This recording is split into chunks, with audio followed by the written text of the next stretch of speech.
Welcome to the next edition of Manrina's Mentorship podcast. I'm very excited to welcome today the legendary Shaz Memon.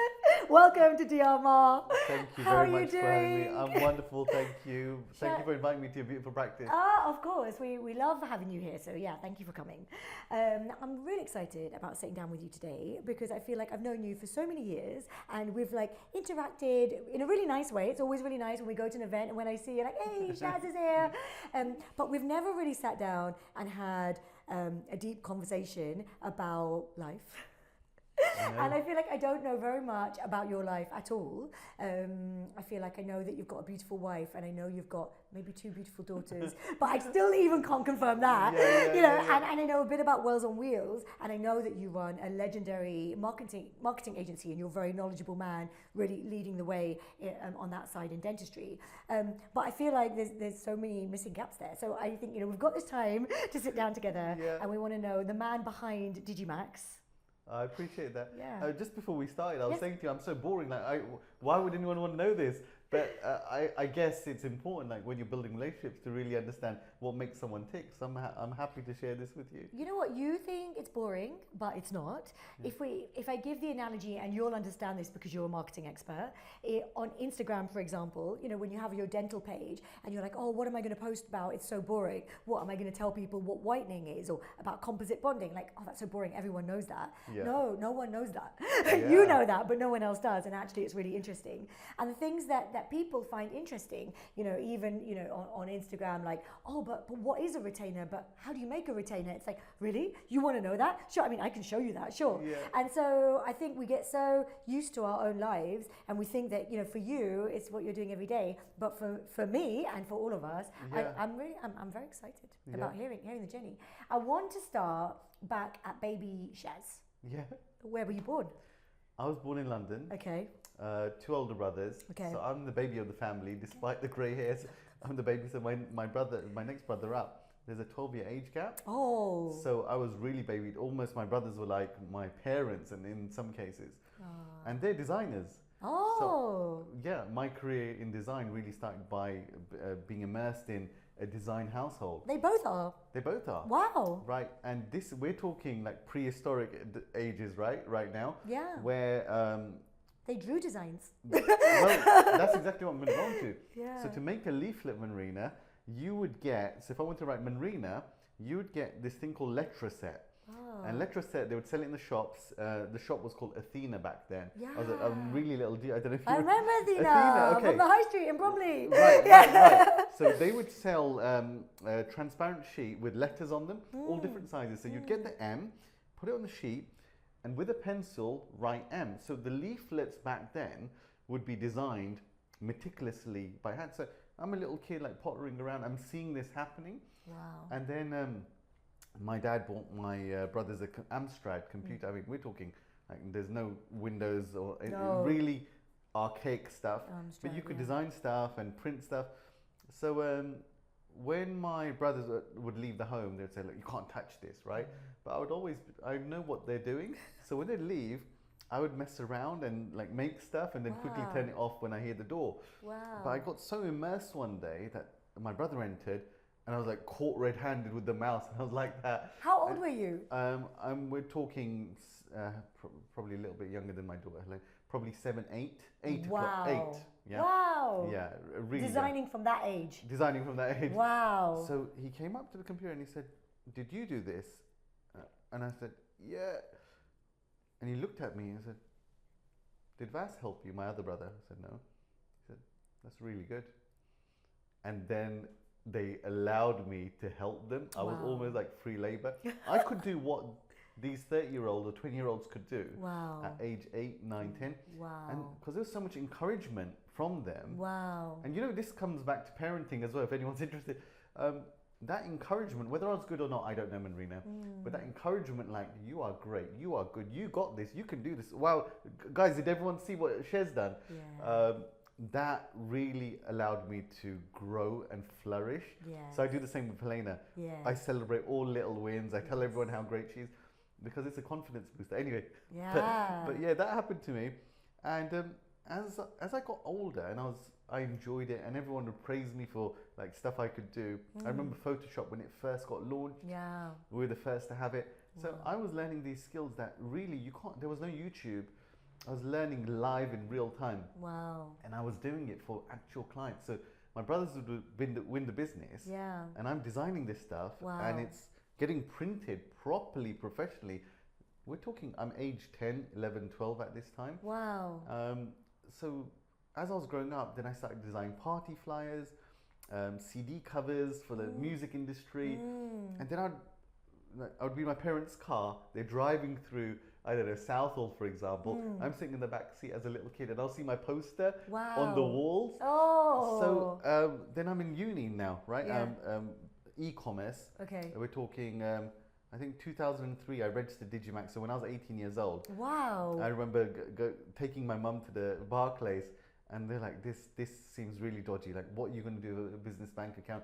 They were questioning me almost to be like, this looks fraudulent, not like we're encouraging young people. Yeah. I said, well, different time. Now there's all these 18-year-olds cool. going in like, Now it's cool. starting businesses. Then it was like the business manager You were came ahead in, of your time. my mum with a broken English. I'm like little trying to convince the guy that I'm starting a business. It just didn't add up for them. Then they eventually gave me a bank account, and I had this big fat checkbook with Digimax London Limited. I was like, I don't even know what I do with this. And to find answers, like we can just do anything and we get answers like that. There really wasn't an easy way to get answers to questions. It was just trial and error. So I found when I finished uni, I studied e-commerce. Like, it was the only degree, Manrina, out there that involved internet. And I think someone... It was so early, because the internet was only around for a little while back then. It was one of the first degrees that involved internet. Yeah. And I think someone just, a high level said, all right, we're going to put business together, internet together, maths together. It was a really weird degree. Yeah. So I went through that because, I would be a failure if I had no degree in the Asian household, right? Yes. And so I got my student loan, and I was living at home because my uni was in Uxbridge. I was like nearby. Yeah. And I used that money to refurb my parents' garage. Wow. And turn it into just a space that could be my own. 3-bed semi, like not much space, that. Yeah. And I was growing up, and I had big aspirations, Manrina. Amazing. So I converted the garage. Yeah. And then when uni finished, all my friends are looking for jobs, and I don't know, I kind of landed myself a job. I didn't have this big vision for Digimax. I just started designing for lots of small to medium-sized businesses, and everyone was like, "Oh, that's so cool! You've got your own business, and we're still looking for jobs." And it felt nice for a bit, but then, as the years started to go on, and I was still in this very nice, but still a garage in the back of the garden, no employees, nothing, and 3-4 years in, and to go to the washroom, I had to go through the kitchen, so I was piling on weight as well. I was just sitting in one place, no interaction. I was loving the design, but then 4 or 5 years in, Vas, my brother, came in, and he looked at me and was like, "Are you okay?" I said, "Yeah, why?" He says, "You look like a state." I had eye bags, I put on weight, and I was ignoring calls. Okay. And I was falling behind deadlines because I had received so much work, I couldn't cope. Wow. And I didn't understand Yeah. saying no to business. No. For me, it wasn't about making money at all. No. Which is really weird. Yeah. Because you think, business means money. It was like, I want to please Manrina. I want to please everyone that's trusting me. And I know you're the same with your patients, I'm the right? same. Everything you're saying is so similar to me. Yeah. It's nothing. It was nothing to do with payment. In fact, I was so bad. I wouldn't bill people for like 6, 7, 8, 9 months because I'd rather be spending my time designing. Yeah. So all this time went on, and then my brother said, "Look, why aren't you hiring?" So he's in office by now, right? And he's very busy, and he's a cool young guy as well. And I said, "Well, people come to me for my design. How can I hire someone who knows how to design like me?" And he said, "Okay." He didn't question me on my BS there, by the way. I've got lots of designers now.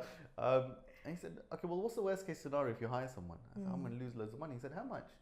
He said, "When do you think you're going to know if they're good or not?" I said, "Within a few months." He said, "Okay, so let's calculate it. If it's £1,000 you're paying someone part-time, you're going to lose £3,000. Can you afford to do that?" I said, "Yeah." Then I got my first staff, then I moved to an office, then I got more staff. So that was the start of... How old were you when you hired your first team member?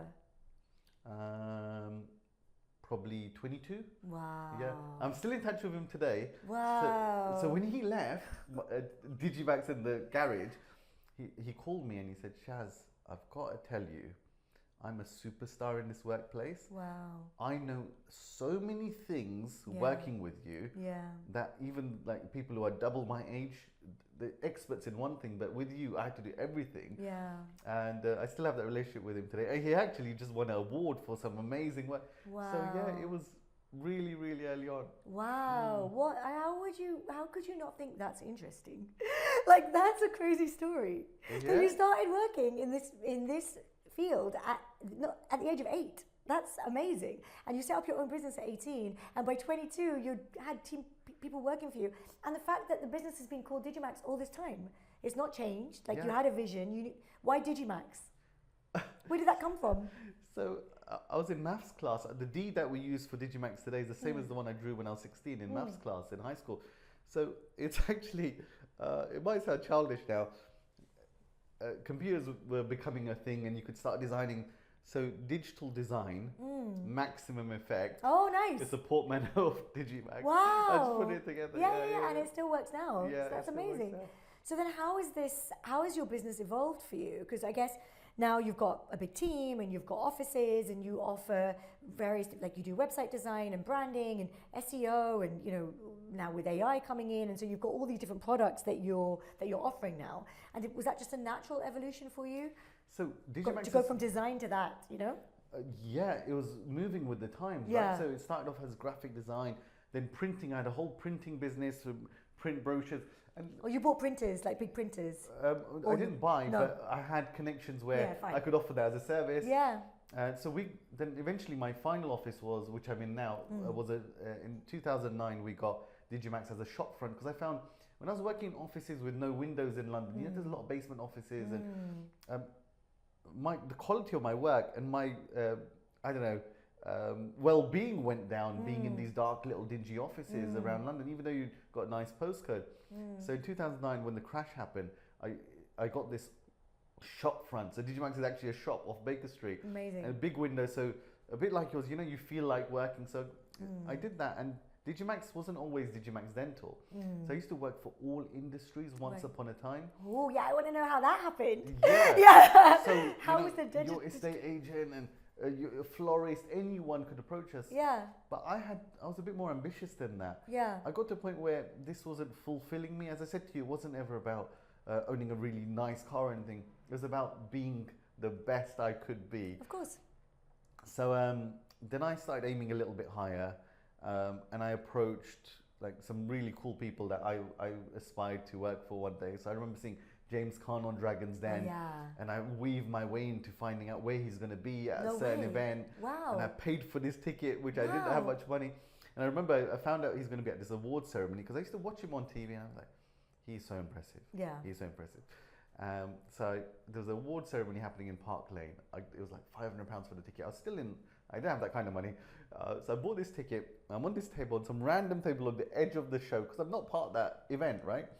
And this lovely lady, like a senior lady, was speaking to me. I got chatting away, and I was waiting for that moment when the awards end so that I can go and speak to him.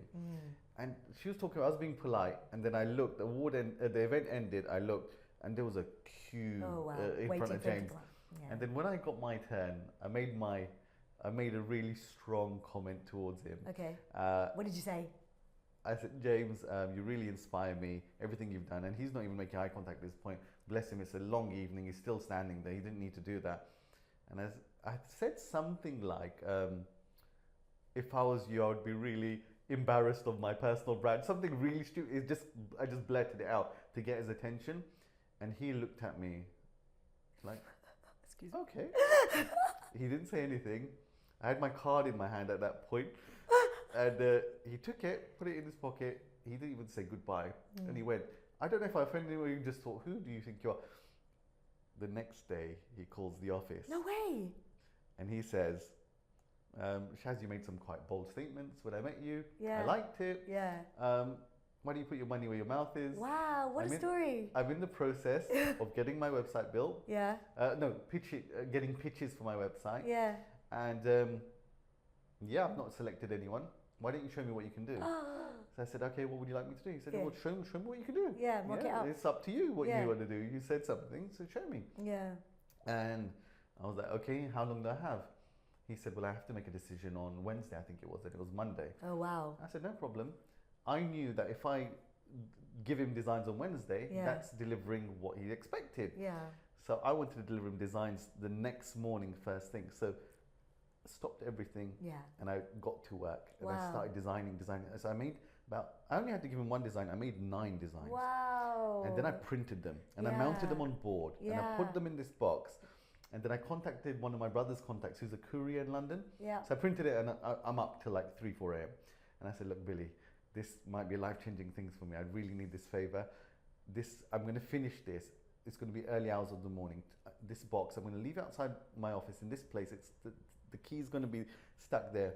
Can you just collect it and deliver it in Mayfair by 7 a.m. and I'll pay you whatever you want. Yeah. But you got to stand outside this place, and when the lady enters, I want you to hand it to her as a really strange thing that it's memorable for her. So when she goes on to tell the story to James, that there's a man standing outside with this big box with a red bow. Wow. That there's a full experience. Wow. Okay. This is incredible. And what a story. This is awesome. So he said, all right then. He's the like typical Essex guy, big, bold and stocky. Right, he did that. And I just thought, it's like the lottery. You buy a ticket, nothing happens, right? So I wasn't expecting too much, to be honest. So 12 noon, I don't know, I think he called me. He called me. And he said, yep, thank you very much, received it. Are you free to pop in tomorrow? This was on Tuesday now, so I think it's Wednesday. I said, yeah. He said, what time?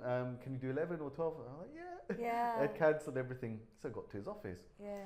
And he sat me down and he said, I want to ask you a question straight. I was like, yeah. He said, have you been to my office before? I said, no, never. Okay. He said, it's just that I've never shared pictures of my office. What do you see in this design and on the wall? I looked at it. He's like, you've used the same pattern that I've got on this wallpaper, and there's a story behind this wallpaper. How do you know that? And I said, this is my interpretation of you. I was thinking, to understand you, I really need to look into you and how you move. So I had to do a lot of research on him. And the design colors and style I'd chosen, coincidentally in one of the designs, matched the interior. Wow. And he said, Shaz, I actually love everything you produce. Wow. And if you can ask my team, they know that I'm not easy to impress. Yeah. I would like to appoint you to do my work. Wow. I'm so inspired. Like in my mind, I'm I've like, done this more than what once, can I do? What could be my red box? Like my box with a red ribbon. This is so cool. I've done this more than once, by the way. Yeah. So then he said, okay, when can you get started? I said, James, we haven't discussed money yet. And he burst into laughter because he knew I was young. Yeah. And he said, well, none of the companies I'm working with, I'm paying them. Wow. And I said, you're going to have to pay me something. You like my designs. Yeah. So I gave him a real token amount. And it wasn't about money. It was about making him realize that what I'm going to give you is going to be really good, and I want you to appreciate it. Yeah. And I did that. He paid me, and I was 29 then, Manrina. And I remember coming in a few magazines for that. Wow. And I think on a cover of a magazine. And I was on cloud nine, and it really helped my business from this point of the credibility was there that a dragon is choosing you. Yeah. They can use anyone. That's right. They're choosing you. So I had a lot of iconic moments that really fueled me. Yeah, amazing. So there was a lot of that, and then without spending a whole half an hour telling you how I got to dental, I'll just tell you really simply. I couldn't scale Digimax. I wanted to be the best in the world at something, right? Yeah. And if, for example, an investment broker approaches Digimax to design something, we don't know anything about that. So one of us has to sit down to learn it. Yeah. And we're never going to learn it by more than someone who does this for a living, who works with investment bankers, for example. Yeah.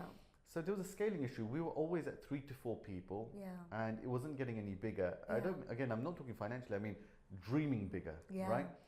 And then in 2007, I got my first dental client through someone, and it was just like any other business for me in that moment. I started working for them, and I realized that dentistry was in the dark ages when it came to marketing. So I'm talking super dark ages. Because I'd worked in non-dental, and they're leaps and bounds ahead. Everyone else, yeah. And I always say this, yeah. they were being sold nonsense, Manrina. Yeah. And I'm like, dentists are so intelligent. How is this You're happening? like, let me help them. Let me help They them. need it. It felt like they're being I feel lied- the same lied way. to. Yeah, it's still happening. Yeah. It's still happening. Yeah. I mean, you just got to look at the adverts. Yeah. These people have got no idea. Yeah. They're targeting dentists and they're assuming that dentists are complete utter morons, that they're going to fall for this stuff. Yeah. So it was like, oh my God, Yeah. I can do really well in this. I Yeah. can help a lot of people. Yeah.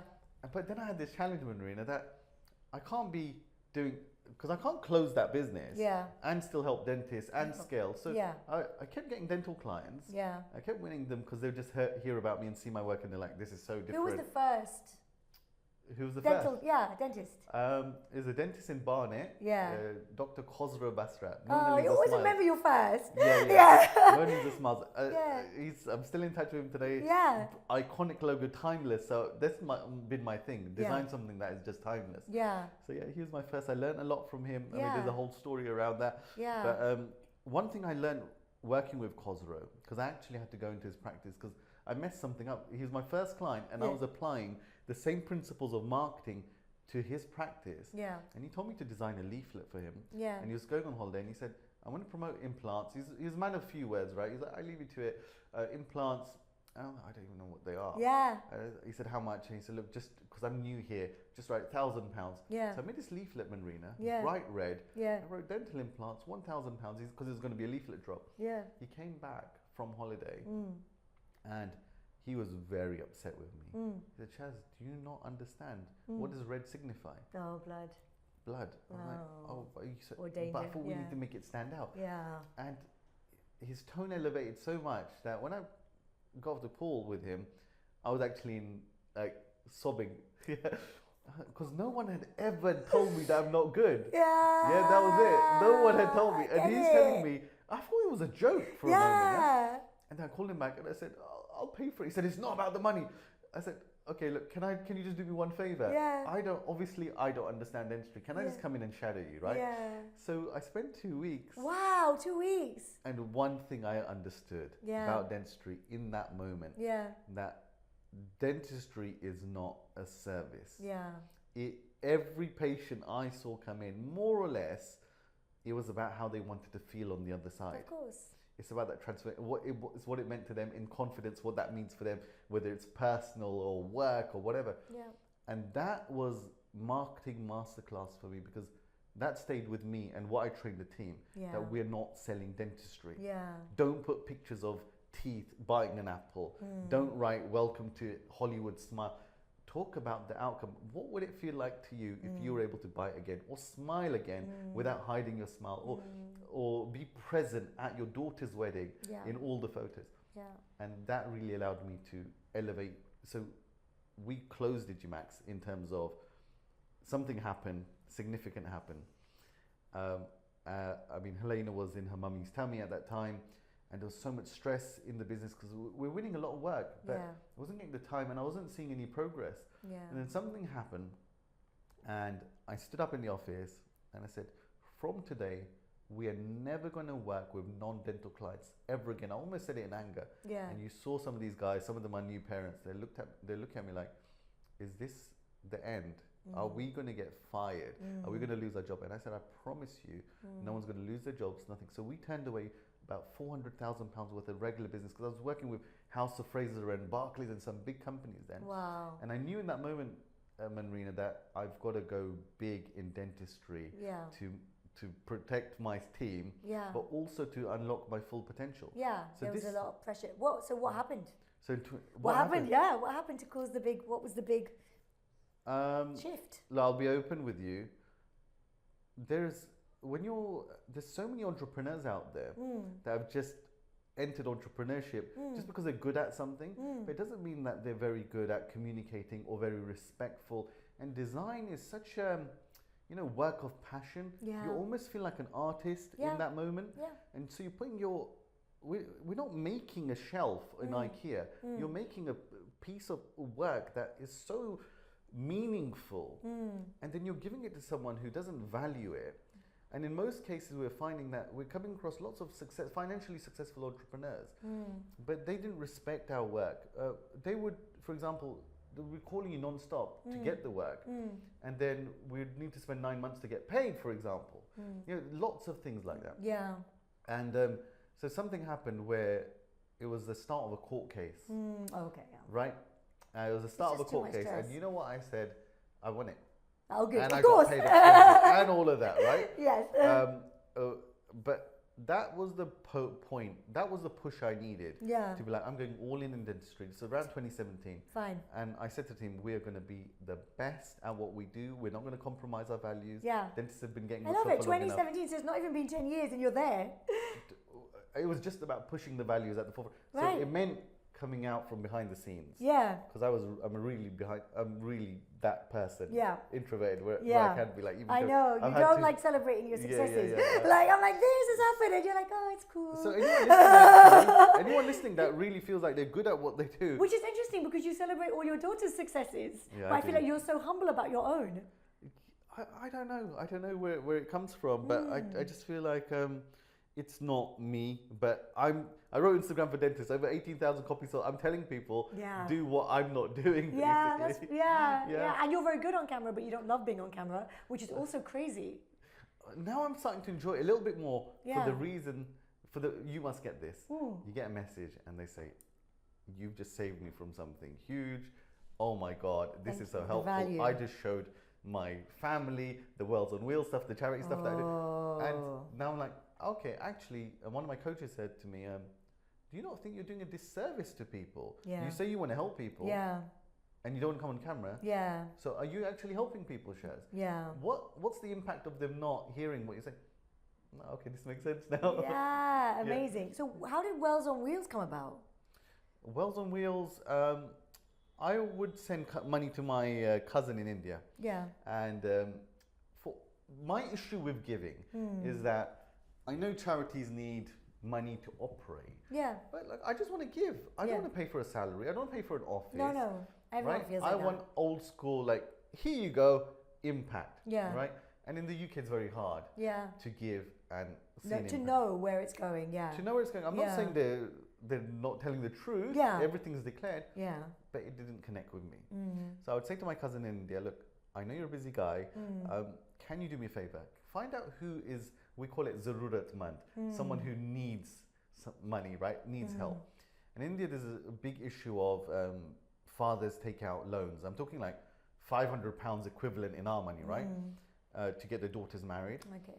And they go and hang themselves because they can't repay that loan. They go to a loan shark, right? So like that is, come on, that is something that we That's can who you want to take give care that of. 500 quid to.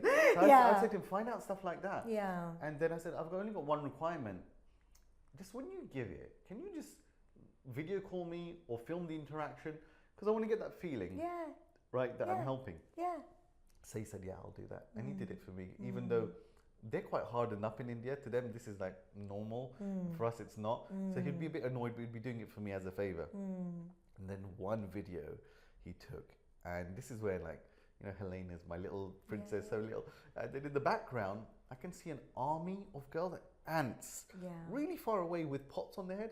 I was like, Rizwan, I saw this in Bollywood films 20 years ago. Yeah. He said, yeah, they're collecting water. I said, what? Even now, India's a bloody superpower. What are you talking about? Yeah. And he was like, Shaz, you can't save everyone. And then he actually hung up the call. Wow. And I laughed at that because he would get annoyed by the end of, because he'd be in these hot environments. He's like an office guy of AC, you know, one of those guys. So I went back to the office, just completely loose idea. And it was a godly moment almost. I'm never in the office alone. I'm like a keyboard guy. And then these, you know, the water coolers have that bottle on the top. So we got a delivery of 6 or 7 of those. And I'm like, no one's here. Where's everyone gone? So I was getting them and I was taking them down our basement in London. And one fell out my hand. And literally, Manrina, it bounced. It didn't break. And I was just like, what if we put a handle on this and turn it into something like... So I contacted a manufacturer that I work with. That's where it came from. And when I contacted this manufacturer, because I used to design TV brackets, don't ask, when TVs first came out, that's for another podcast. So I contacted them like, look, I want to make this. And then in my research, I found a lady Yeah. that had that same thought. Yeah. She's from America, Cynthia, Yeah. who 2 years prior had actually gone and designed this thing, and has gone through so many rounds of like terrain testing, hygiene, water leaking. And I messaged her and I was like, "You made this? Yeah. How do I get my hands on it?" Yeah. She said, "I'm in America now, but this factory's got the mold. Okay. You can buy it there." Wow. And I went and placed an order with my own money. Wow. And then all I did, Manrina, was I posted it on Instagram that, "Guys, I'm doing this. Yeah. Anyone want to get involved?" Yeah. I wasn't trying to start a charity. Yeah. And this is why I love UK dentistry, and I would give my life to people who trust me in UK dentistry. Yeah. The support I received. Yeah. And you know what? No one questioned me. Yeah. They No trust one you. questioned me that, "Tell us how you've spent that money." Yeah. I'm talking thousands and thousands they're putting on my course. GoFundMe, on that Just Giving page. And I was like, this is a huge privilege to be trusted on this level. Yeah. Now, all the admin costs I bore myself. Right. But for every £28 wheel, it transforms a The lives life. for 5 people in a family. The minute we deliver a wheel, instead of children, young girls collecting water all day long, they now attend school. So since 2019, we've got over 3,000 girls attending school. Wow. And dentistry's played a big part in that. Wow. So yeah, we've got Can we no water share land. a link to Wells Yeah. on Wheels on the YouTube and the we should put it on Yeah. the podcast for you, right? Anyone's And help promote interested, it, watch yeah. Amazon Prime, No Waterland, Apple TV. We made a documentary as I well. saw that. Yeah, This is yeah, about yeah, when you're you invited. yeah, Yeah, when you yeah. launched it, it was amazing. Yeah, Yeah. really. Shaz, like what? I'm a bit mind blown. I tell you what's really interesting to me is how creative your mind is. Like you really think outside the box and you have these ideas and you do things that most people don't do, and that's why you're different from most people. That's why you've achieved more, and you've done so well in everything with passion. But just all these things about like the way that you approach James Caan. I remember when you had your first, The Chosen Few, like your party, and dentistry had never heard of anything like that before, and all of us got these invites, and they were hand delivered, and we were like, "What is this event? Like, was it called The Chosen Few?" Yeah. Yeah. And then there was this party, and all these things that you've, and then the Squid Game. You do a Squid Game thing. We got like, and there has just been so many interesting things that you brought to our profession that shows an openness of mind and a creativity that I think very few people have. That I think that's what AI can't take over as much as we're entering this digital revolution, because it can only think of things that are already happening. But you seem to think outside the box of things that are just stimulating new synapses in my brain just listening to you talk, and that doesn't happen very often. So yeah, I'm very inspired listening to you. Before we wrap this up, and I can't believe how quickly this half an hour flew by. It felt like 5 minutes, and she was like, "Oh, well, we're towards the end of it." Do you have words of wisdom that you could share to our listeners, which are usually from the dental profession, through getting to know us and working with us and supporting us? And thank you for that. Thank you for bringing us into the current age, from the ice age where a lot of dentists have been. What can you share? Look, I think a lot of us get into business for freedom and unlocking the better version of ourselves, or even associates that are looking to grow more. I think one thing is clear, that we're all looking to lead a good life, and that means different things for different people. Yeah. But I know for a lot of people that is being present with your family. I remember, like, for years I'd gone on holiday, but it never felt like on holiday because I was always wired. Yeah. So I got so angry about it, and I know dentists are angry about it, that I studied this much, I'm good at what I do, but why don't I have the peace, the freedom? And then we got to work backwards. So the reason why Digimax is so popular, because marketing might be that thing that gets businesses to that level of freedom, because it will attract the right patients. Yeah. So I guess what I want to say is that good marketing should be free. Like Chris, your partner, he's into marketing, he's so good. Guys, he does pay ads.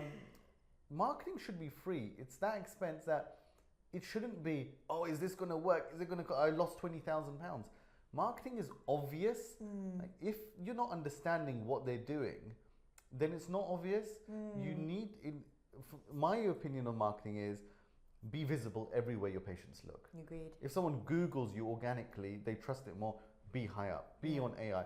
Do all these basics. Like, look at this, right? Your drinks menu. Yeah. Okay? Maybe I'll just see this and be like, I've never seen a dental practice that has a drinks menu this is now a conversation in my private circles. Yeah. If you put so much detail, gold foiling, matte laminate, 400-gram card, thought out menu, if you put so much detail into this, what's your dentistry going to be like? So this is marketing, and we overlook that and spend thousands on funnels on these ads that we get targeted. Marketing should be obvious. Yeah. So I would say, before spending £50,000 or 20, whatever pressure you put under, have a chat with someone you trust. Reach out to me, or ask yourself, like, if it's not making sense, chances are it's never going to make sense to you, and it's never going to work. Yeah. So I just don't want people. So yeah, going to freedom, you need the right patience to grow a practice, to get that freedom, but really look at designing all the things in your business that will bring you closer to that freedom. Yeah. And often it's lots of overlooked things within your business. Yeah. And you can get there. So I know lots of dentists now that are spending more time with their family. They're less stressed at night, they're less wired, and the patients are very happy. And the patients are very happy. And it does exist, and it is possible. Yeah, amazing. Thank you. Yeah. Thank you, Shaz. Thank you, Manrina. Thank you for Thank joining you. us today. And yeah, I feel like there's more. So we'll have to do a part 2. Yeah. So hopefully next year we can get you back in and talk to you again. But yeah, thank you. Thank you. And thank you to Freya behind the scenes, Yeah, who's been our superstar today. Thank you. Thank you.